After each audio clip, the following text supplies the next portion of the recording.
Ravi qu'il ait pu venir finalement. Quelle surprise. La mise en scène de ce qu'on est en train de vivre et ce dont on va parler grâce à Vincent est assez illustrative. Et là maintenant, on va le prolonger à travers un panel avec 3 intervenants exceptionnels que j'appelle sur scène: Lorraine Boudard, Lucille Berland et David Chavalarias.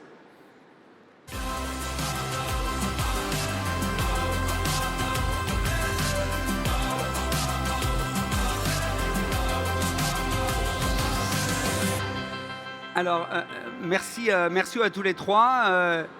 Lorraine, tu es fondatrice de Climax, donc un journal indépendant, et ça va être un sujet très important aujourd'hui, mais je te laisserai en parler. Lucille, tu es journaliste, réalisatrice indépendante, travaille beaucoup notamment pour France Télévisions, mais pour d'autres médias aussi, et tu es cofondatrice de Fake Off, attention, j'ai bien dit Fake Off, et coprésidente de l'Observatoire français des atteintes à la liberté de la presse. Et enfin, David Chavalarias, que plus personne ne présente, chercheur, directeur de recherche au CNRS, très impliqué sur justement la manipulation algorithmique, on le verra un peu plus tard. Alors, il y a plein de sujets. Le thème d'aujourd'hui, c'est les défis de l'information. Donc, ça recouvre un champ très large. On ne va pas tout traiter. Mais pour commencer, je voulais proposer à chacun de se présenter et de répondre à une question très simple qui va donner un petit peu l'étendue du sujet. La question que je pose, c'est réseaux sociaux, État étranger, médias privés, médias publics aussi, et acteurs de l'IA, quels sont les principaux vecteurs de la distorsion de l'information selon vous? Répondre très bref, hein, c'est juste un petit warm-up pour démarrer. Donc je vous propose de vous présenter et de répondre rapidement à cette question. Lorraine, je te propose de commencer, on va le faire dans ce sens-là. Merci.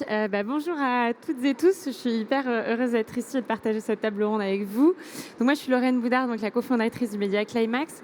Le dernier numéro qu'on a sorti s'appelle « On peut plus rien lire » et il traite de la concentration médiatique justement. Et on a voulu non pas simplement rester sur le constat de la concentration médiatique, mais aussi essayer d'aller voir les solutions pour un horizon médiatique plus désirable ou en tout cas qui fait plus envie. Et donc, pour ce qui est de les raisons de la distorsion de l'information, elles sont un peu toutes celles que tu as citées. Mais puisque le dernier numéro s'appelle « On peut plus rien lire », je pense que je vais m'attarder sur un seul, qui est celui de la concentration médiatique, parce que je pense que mes camarades parleront d'autres sujets. C'est vrai qu'on a tendance à beaucoup s'attarder sur les réseaux sociaux, comme ça a été fait tout à l'heure. Et c'est vrai que les réseaux sociaux ont un vrai rôle sur la désinformation en ligne, mais je trouve qu'il y a une manière un peu caricaturale parfois de se dire les fake news c'est TikTok et c'est les jeunes. Or, je pense que l'impact d'une chaîne comme CNews est d'autant plus problématique sur la population en âge de voter. Et donc c'est un point sur lequel nous, on a essayé d'enquêter dans ce dernier numéro.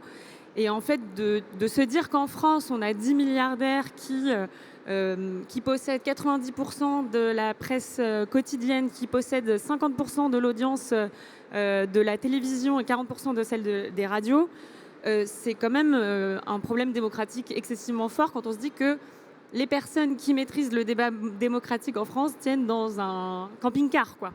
Donc, une fois qu'on a dit ça, je pense qu'il faut collectivement qu'on se pose tous ensemble pour essayer d'esquisser des solutions et de réfléchir à des manières de faire autrement. Et en fait, ce qui est toujours intéressant, je trouve, quand on parle de concentration médiatique, c'est d'aller voir ce qu'en disent les autres.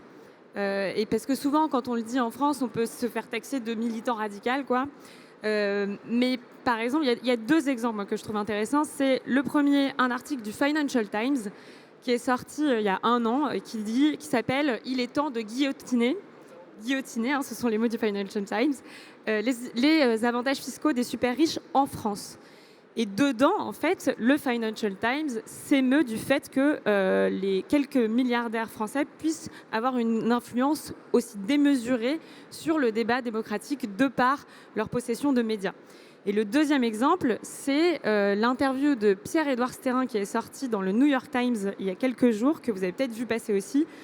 Donc Pierre-Édouard Stérin, qui est un milliardaire d'extrême droite que vous connaissez toutes et tous, je pense, qui, dans cette interview du New York Times, explique qu'il se positionne à la droite de l'extrême droite sur les questions migratoires, quand même, et que donc il est là pour influencer volontairement le débat démocratique en France. Et le New York Times se pose la question de se dire mais est-ce que quand même tout ceci est bien raisonnable? Donc je trouve que c'est toujours intéressant d'aller voir ce que dit la presse étrangère de notre système démocratique pour avoir ce regard extérieur-là. Merci, merci beaucoup. Là, on est rentré dans le vif du sujet, sur la concentration des médias. On est bien parti. Lucille, donc, présente-toi, choisis ton élément de distorsion, et puis tu peux enchaîner directement. Pas évident de choisir. Est-ce que vous m'entendez bien? Oui, c'est mieux comme ça. Pas évident de choisir parce que dans tous ceux que tu abordes, à mon sens, ils sont tous un peu responsables. Donc c'est une réponse de Suisse, mais il me semble que c'est celle qui est conforme à la réalité aujourd'hui. Pour parler de ce que je connais à travers Fake Off, donc, qui est une association d'éducation aux médias où on intervient dans les collèges, les lycées, les médiathèques, les bibliothèques, les centres sociaux, les prisons, auprès de mineurs et d'adultes.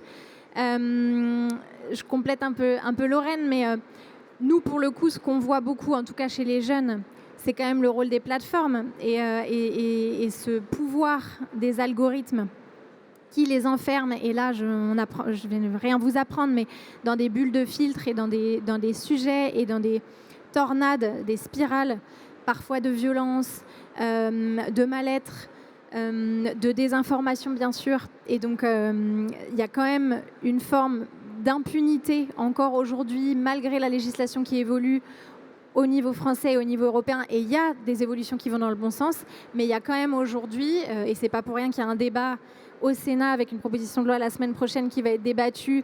On a vu que l'Australie, il y a 3 mois, vient de passer une loi qui interdit les réseaux sociaux aux moins de 16 ans, avec un contrôle de l'âge pour les jeunes. En France, ça va être en débat, on parle plutôt de 15 ans, mais le sujet va être mis sur la table. Il faut avancer sur ces sujets-là parce qu'il faut avoir en tête la concurrence que représentent les smartphones et les écrans par rapport à l'école. Quand je vais en classe et que je fais une intervention, j'ai fait 6 interventions la semaine dernière à Rouen, dans un lycée. Les lycéens que j'ai en face de moi chaque jour passent en moyenne autant de temps sur leur téléphone qu'à l'école, chaque jour, plus le week-end. Les élèves passent en moyenne entre 30 et 40 heures par semaine sur leur téléphone, soit plus qu'à l'école. Donc, si on n'adresse pas ce sujet-là en introduisant de manière obligatoire, beaucoup plus systémique, parce qu'il y a encore des déserts de l'éducation aux médias en France, il y a encore plein d'endroits où on n'en fait pas assez, et par des volumes horaires beaucoup plus conséquents, parce qu'actuellement, nous, par exemple, Fake Off et plein d'autres associations, quand on vient, c'est 2 heures ou 2 fois 2 heures. Or, la concurrence, ce qu'on a en face de nous, la désinformation, la propagande, le greenwashing, les ingérences étrangères, etc., ce que les jeunes voient sur leur téléphone ou les moins jeunes, c'est énorme, c'est partout. C'est avec des nouvelles technologies, avec de l'IA et des deepfakes aujourd'hui, avec des nouvelles stratégies et des nouveaux outils technologiques qui font que c'est extrêmement difficile de lutter. Donc, donnons-nous les moyens de pouvoir lutter et donnons-nous les moyens, notamment financièrement, en dotant l'école de plus de volume horaire sur la thématique de musclage d'esprit critique et d'éducation aux médias. Est-ce que tu peux, notamment avec l'Observatoire sur les atteintes à la liberté de la presse, est-ce que tu peux nous dire un petit peu comment tu vois, alors on parle plutôt du contexte français ici, comment tu exprimerais le niveau de danger sur la liberté de la presse en tant que telle, ces atteintes et le lien avec notre sujet d'aujourd'hui? Merci beaucoup de me donner la parole sur ça aussi et pardon de monopoliser sur les 2 casquettes.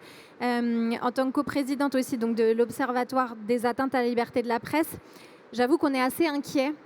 C'est pas pour rien qu'on l'a monté. C'est 3 ans de travail. Et ce premier rapport qui porte sur les atteintes de 2024, il démontre que les dangers, là encore, viennent de différents acteurs et de partout. Et notamment, l'un des buts, c'était d'aller catégoriser, d'aller voir qui sont les acteurs aujourd'hui en France qui nous empêchent de travailler, qui nous entravent. Est-ce que c'est plutôt les citoyens, les acteurs publics, les entreprises qui cherchent à nous empêcher d'accéder à des lieux, à des événements, à des données publiques où est-ce qu'on est entravé, où est-ce qu'on est parfois frappé, violenté, insulté. Récemment encore, une collègue, Nassira El Mouadem, la semaine dernière, s'est fait insulter dans les colonnes du Monde, donc devant un journaliste, un sénateur. A appelé à la frapper, à la fouetter, a dit qu'il irait jusqu'au bout et même à la tuer.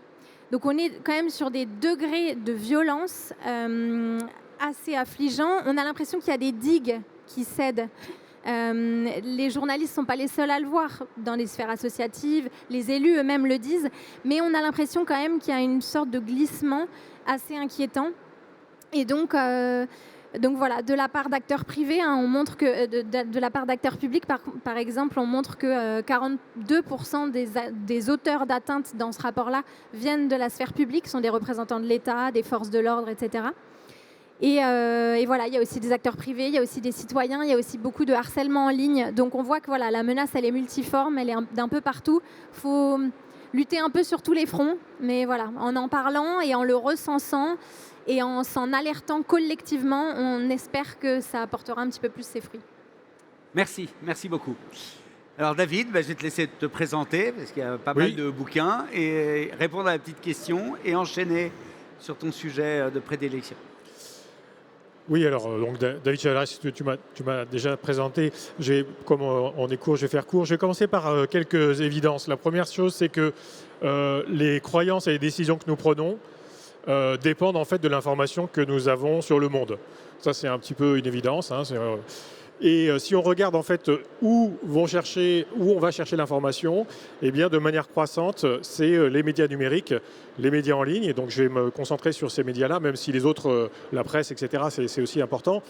Mais pour vous donner déjà par exemple 2 chiffres, aux États-Unis, les médias sociaux en termes d'heures de visionnage sont passés devant la télé. C'est à peu près 3 heures, un peu plus de 3 heures par jour par personne. En France, vous avez 1/5 des Français qui disent que leur principale source d'information, ce sont les médias sociaux. Et quand vous regardez l'évolution dans le temps, on voit que ces statistiques ne cessent de croître avec le temps. Donc ça évolue. Donc maintenant, les médias sociaux, on en a parlé beaucoup pendant cette table ronde et Vincent avant moi. Ce qu'il faut bien comprendre, c'est que d'une certaine manière, vous êtes dans des espaces où vous ne décidez pas ce que vous voyez, c'est un algorithme qui vous l'apporte, et vous ne décidez pas qui vous écoute, parce qu'en fait, quand vous parlez, vous dites quelque chose, eh bien c'est l'algorithme qui va décider qui va le voir. Et donc ça s'appelle l'intermédiation, c'est-à-dire que c'est quelque chose entre vous et les autres qui va décider de comment circule l'information. Et ça, c'est un problème, puisqu'il y a toutes les distorsions dont on a parlé. Et le deuxième problème, c'est que c'est extrêmement concentré. Facebook, par exemple, c'est 3 milliards d'utilisateurs. 3 milliards d'utilisateurs, il faut se représenter ça, c'est plus d'un tiers de l'humanité. Et donc quand Facebook décide de changer son algorithme, eh bien ça va changer pour 3 milliards d'utilisateurs. Pareil pour d'autres plateformes qui sont assez importantes. On l'a déjà mentionné, ce sont des plateformes qui du coup vont décider quels sont les contenus qui vont être diffusés ou moins diffusés. Donc par exemple sur X Twitter, la toxicité est plus diffusée. C'est aussi des plateformes où ce que vous recevez, vous pensez que vous vous abonnez à des gens, mais en fait, une grande partie, ce sont des contenus non sollicités qui vous sont montrés. Donc encore une fois, par exemple sur X, vous avez entre 1 tiers et 50% des contenus que vous voyez, ça ne vient pas des gens de vos abonnements. Ça ne vient pas de vos abonnements, c'est des contenus qui viennent d'ailleurs. Ça veut dire que la personne qui décide, ou le groupe de personnes qui décident quels sont ces contenus-là, a un énorme pouvoir. Et donc, en fait, ce sont des environnements où on vous a amené et où, littéralement, vous êtes le produit. Il y a eu toute une vague dans les années 2000 où on voulait vous vendre des publicités et maintenant, on vous vend des opinions. Par exemple, il faut savoir que pendant les dernières élections européennes et législatives, Facebook a vendu les données des Français à la Russie pour faire de l'ingérence électorale, pour favoriser certains partis aux élections européennes. Donc, en fait, petit à petit, si vous voulez, la manière de se faire représenter le monde, d'acquérir l'information, est amené dans des environnements où on ne contrôle plus rien. Et c'est encore en train d'empirer, je vais dire, d'une certaine manière, avec aussi les intelligences artificielles, qui sont une autre manière de vous apporter de l'information, mais de manière dialectique, où on va discuter avec vous, mais ça va être juste quelque chose, un engin qui va être contrôlé pour vous dire certaines choses. Et donc, ces nouveaux environnements, la question, c'est à quelle fin ils sont utilisés et à qui ils appartiennent. Et on voit que autre menace donc, qui est en train d'arriver, c'est que, comme je l'ai dit tout à l'heure, autant avant c'était à des fins commerciales, on essayait de vous vendre du shampoing, des chaussures, des choses comme ça, autant maintenant on va vous vendre des opinions et ça va être utilisé aussi à des fins autant politiques que géopolitiques. On a parlé tout à l'heure de Donald Trump qui menaçait l'Europe si elle s'attaquait à la Big Tech, eh bien parce que autant Facebook que X que Instagram sont devenus des instruments de guerre hybride et d'influence des populations. Si par exemple il y a la question du Groenland, est-ce que c'est bien ou pas que les États-Unis les envahissent? Eh bien s'il y a des campagnes sur les réseaux sociaux pour dire que finalement c'est bien ou que les contenus qui disent que c'est bien sont plus mis en avant que les autres, ça va changer l'opinion publique. Et donc c'est cette perte de contrôle à la fois sur notre manière de s'informer nous-mêmes et sur l'opinion publique qui est inquiétante, avec la montée d'acteurs qui avant étaient par exemple des acteurs oscillo-démocratie qui intervenaient de manière externe, donc par exemple la Russie, la Chine intervenaient de manière externe sur ces réseaux-là, par exemple en créant des faux comptes, et maintenant des acteurs qui possèdent ces infrastructures, notamment les États-Unis, qui eux peuvent intervenir de manière interne en modifiant directement l'algorithme. Et là, le résultat, c'est que nous n'avons plus aucun contrôle sur comment nous informons, sauf à aller ailleurs. Merci. Alors là, on a fait un bon point de vue. On a regardé les effets de la concentration, on a regardé les effets des abus sur la liberté de la presse, des réseaux sociaux en tant que tels, de ceux qui les possèdent et d'utilisation par les puissances étrangères. Donc on est vraiment au cœur de ce qu'on vit tous. Moi, je voudrais personnellement juste faire un point qui me touche. Il n'est pas très important, mais c'est important de l'avoir en tête. C'est le point des médias publics. Les médias publics sont des médias sur lesquels on a confiance a priori. Tout dépend du gouvernement qui est derrière. Si c'est Trump qui a élu en France, on peut se douter que les médias publics vont avoir une autre couleur. Donc l'indépendance des médias publics est aussi importante que l'indépendance des médias privés. C'était mon point, le point que je voulais faire. On va passer aux solutions. Sur l'ensemble de ces points-là, il y a des solutions. Il y a des exemples qui commencent à arriver dans d'autres pays en France et on va faire un tour de piste. Et on va commencer par toi, Lorraine. Vraiment, quels sont les éléments que tu vois arriver, les idées, les pistes que tu pousses, et puis aussi l'exemple de Climax en tant que tel qui est une solution. Oui, parce que comme je disais en introduction, nous, on a voulu essayer d'aller plus loin que ce constat un peu désespérant là qu'on vient de brosser. Et il y a justement un exemple sur la défense de l'indépendance de l'audiovisuel public qui est celui de l'Allemagne, où il y a un principe qui s'appelle le Staatsferne, et ça veut dire la distance vis-à-vis de l'État. C'est-à-dire qu'en Allemagne, il faut savoir qu'il y a une redevance publique qui a été supprimée par exemple en France par Macron, qui est de l'ordre de 18 € par mois, donc c'est très cher. Mais il n'y a que l'extrême droite allemande qui veut la supprimer. Et en fait, cette redevance, elle est collectée par un organisme indépendant et l'ensemble de l'audiovisuel public allemand est géré par un organisme indépendant, avec ce principe de Staatsferne, donc on est loin de l'État. En revanche, par exemple, en Italie, l'audiovisuel public est très proche du pouvoir, et ce qui pose problème aujourd'hui avec Meloni notamment. Mais sinon, sur d'autres solutions que nous, on a essayé de brosser, il y en a une, moi, que je trouve particulièrement intéressante à vous communiquer, c'est l'exemple de la Finlande, qui, en fait, est un pays assez particulier parce que c'est un pays qui partage plus de 1500 km de frontières avec la Russie. Et donc, dès 2014, avec l'annexion de l'Ukraine, en fait, la Finlande s'est pris une vague de trolls russes avec une vague de désinformation hyper poussée et hyper puissante. J'ai dit quoi? Ah non, de la Crimée, pardon. Pardon, l'annexion de la Crimée. Et donc, ce qui s'est passé en 2014, c'est que le gouvernement finlandais a décidé de riposter massivement et d'engager un grand plan, notamment de l'éducation nationale. Et c'est ce que Lucie disait tout à l'heure, ça rejoint ce que Lucie disait tout à l'heure. Et donc, ce qui se passe concrètement, c'est qu'il y a de l'éducation aux fake news dès 3 ans. Donc, c'est très, très jeune. C'est vraiment dès la maternelle, en fait, les enfants apprennent non seulement à reconnaître une fake news, mais aussi à en créer. Parce qu'en fait, ça part du principe qu'il faut apprendre à en faire pour apprendre aussi à mieux les reconnaître. Et donc, c'est une éducation qui infuse dans toute l'éducation nationale en Finlande et qui va durer jusqu'au plus vieil âge, parce que même les plus âgés, en fait, vont pouvoir se former à ces fake news. Et il y a l'exemple des boomer traps que vous connaissez peut-être. C'est contenus générés par IA qui sont générés spécifiquement pour les plus âgés, pour les choper sur les réseaux sociaux et leur faire croire des choses qui sont fausses. Et donc tout ça, en fait, c'est aujourd'hui un truc qui est enseigné à une échelle massive et jamais vue ailleurs en Finlande. Et je trouve que c'est un exemple qui est très intéressant aujourd'hui et qu'on pourrait tout à fait dupliquer en France. Parce qu'effectivement, il y a ce rôle de l'IA qui arrive aujourd'hui et il y a non seulement la génération de fake news, mais il y a aussi la capacité de l'IA à étiqueter comme faux du vrai. Et ça, c'est un peu le deuxième truc dans lequel on est en train de tomber. Et ça a été le cas, notamment l'exemple le plus récent, c'est les frappes américaines qui ont touché l'école de Minab en Iran et qui a tué 110 écolières. Il y a une image qui représente le cimetière de ces 110 écolières qui a été catégorisée comme faux, comme un fake, par Grok ou par Gemini, alors que c'est une vraie image. Mais l'intelligence artificielle nous dit que c'est faux. Donc c'est encore une autre étape de confusion entre le vrai et du faux. C'est-à-dire non seulement l'IA génère du faux, mais en plus nous dit que le vrai est faux. Donc là, c'est un peu le marasme dans lequel on est, quoi. Et si une des solutions, ce sont des médias indépendants, ça existe encore, les médias indépendants?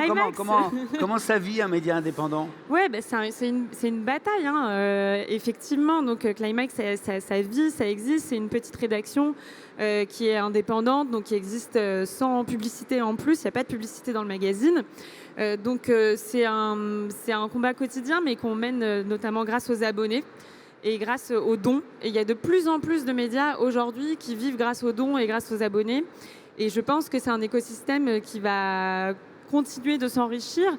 Mais on a besoin de petits médias indépendants, mais on a aussi besoin de gros médias indépendants. On a besoin des deux. Ouais. Et donc nous, on est petits, on peut faire plein de choses, mais il y a plein de choses qu'on ne peut pas faire, comme des gros médias indépendants. Donc c'est important que les deux survivent, mais effectivement, évidemment, abonnez-vous à Climax. Lucille, qu'est-ce que tu as comme solution miracle? Alors, malheureusement, il n'y a pas de solution miracle, mais il y a plein de choses à faire et de partout, heureusement. Pour te compléter, alors oui, il faut des petits médias indépendants forts et ils ont besoin de sous, donc abonnez-vous et donnez-leur des sous. Et j'ai tendance à dire aussi que pour tous les autres, tous les gens qui n'ont pas forcément les moyens de se payer justement un abonnement à un média, il faut aussi lutter sur le terrain de la législation et faire changer la loi et poser des garde-fous, faire évoluer la loi pour qu'elle soit encore plus protectrice et plus vertueuse, pour que les médias en place, qu'ils soient publics ou privés, soient plus vertueux. Et donc, il y a des propositions très concrètes qu'on a défendues, que personnellement j'ai défendues. On n'était pas forcément tous d'accord, mais dans le cadre des États généraux de l'information qui avaient été lancés par Emmanuel Macron en 2024, où on a travaillé pendant quasiment un an à des propositions pour essayer de transformer et de moderniser l'espace informationnel et de le sécuriser aussi. Pas une mince affaire. Et donc, parmi ces propositions, s'il y en a 2-3 que je pouvais citer, l'une de celles qui nous inquiète et qui est prioritaire, parce qu'en termes de planning, là, il s'agit de surtransposer une loi européenne dans le droit français, et on a jusqu'à mai pour le faire, donc il nous reste 1 mois ou 2. Et c'est la directive sur les procédures bâillons, ce qu'on appelle les slap action. Et c'est des procédures qui nous inquiètent beaucoup parce qu'elles ne visent pas que des journalistes, mais parfois elles visent des journalistes, parfois des avocats, parfois des personnalités publiques. Et ça vise à décourager, intimider avec des procès, souvent longs, très coûteux, et notamment pour des médias, et notamment pour les petits médias indépendants à l'économie déjà fragile. Et donc, il faut absolument que la surtransposition dans la loi française soit plus protectrice que la loi européenne actuelle, parce qu'elle n'est pas suffisante. Notamment, elle impose que la procédure soit transnationale. Or, 9 procédures sur 10 ne sont pas transnationales, ne sont pas entre 2 pays. Donc ça enlèverait d'office 90% des procédures. Je pense aussi à la protection du secret des sources, qui nous inquiète beaucoup. On a eu l'exemple très médiatisé d'Ariane Lavrieux il y a 2 ans et demi en France, la journaliste de Disclose. Mais le secret des sources, c'est un signal extrêmement inquiétant, pas seulement pour nous, corporations, journalistes, parce que demain, on aurait plus de mal à pouvoir révéler des choses sur l'environnement, sur le monde de l'entreprise, sur des élus, de la corruption, etc. mais pour tout un chacun, pour tous ceux d'entre vous qui demain pourraient être des lanceurs d'alerte et qui s'auto-censureront si demain ils ont l'impression que la protection des sources n'est plus garantie. Ils auront beau avoir confiance en leurs journalistes, ils se diront bah oui, mais comme Ariane Lavrieux, eh bien on va un jour frapper chez elle à 6h du matin et venir lui saisir ses disques durs, ses carnets, son ordinateur et aller fouiller pour remonter ses sources. Donc il faut absolument mieux garantir le secret des sources. Éventuellement, c'est un serpent de mer, mais ça fait 10-15 ans que certaines associations et journalistes et syndicats le demandent, donner un droit d'agrément, une sorte de droit de veto aux rédactions pour qu'elles puissent s'opposer en cas d'arrivée et de changement brutal d'un actionnaire et en cas de changement brutal de ligne éditoriale. Donc voilà, il y a plein de propositions sur la table, il faut être audacieux, il faut en discuter, continuer à en discuter parce que tout le monde n'est pas forcément 100% d'accord, mais il faut absolument continuer à en discuter et mettre tous les acteurs autour de la table parce qu'il y a beaucoup à faire. Et dernière chose, vous, citoyens, vous pouvez, chacun, citoyen, organisation, si vous avez des entreprises, financer aussi les organismes qui œuvrent sur le champ de l'éducation aux médias, Fake Off, mais plein d'autres, et dans le champ de la garantie de la liberté de la presse, comme l'OFALP et comme d'autres aussi. Merci beaucoup, Lucille. Alors là, il faut vraiment que tu as des solutions miracles. À toi, David. Oui, moi, je vais rester dans le domaine des réseaux sociaux, même si tout le reste est évidemment très important. Alors, citation d'Elon Musk qui disait « Twitter parle aux masochistes qui sommeillent en nous ». Alors la question c'est, est-ce qu'on veut continuer à se faire mal et faire mal à la démocratie ou est-ce qu'on veut autre chose ? Alors les technologies sociales, médias sociaux et numériques, l'idée est géniale, c'est on va vous dire, on va vous mettre dans un environnement où la valeur, ça va être vos amis qui sont autour, donc vous ne pourrez pas partir parce que vous n'arriverez jamais à partir avec tous vos amis et donc vous êtes bloqué là et on nous a donné ces outils gratuits dans les années 2000 et maintenant on est bloqué.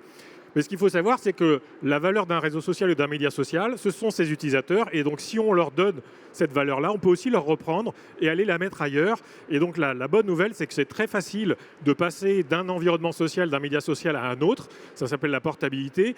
Il y a des outils qui sont en train de se développer. Par exemple, nous, à l'Institut des systèmes complexes, on développe un outil qui s'appelle Open Portability qui permet de passer de X à Blue Sky, Mastodon, qui sont des autres environnements plus compatibles avec la démocratie. Et on est en train d'étendre ça à d'autres types de réseaux sociaux. Mais en gros, choisir un environnement où s'exprimer et où recevoir l'information, ça ne tient qu'à vous et vous pouvez tout à fait changer. Et là, ce qui s'est passé, c'est que les réseaux sociaux que vous utilisez tous les jours ont changé de nature. Maintenant, ils sont utilisés à des fins politiques et géopolitiques.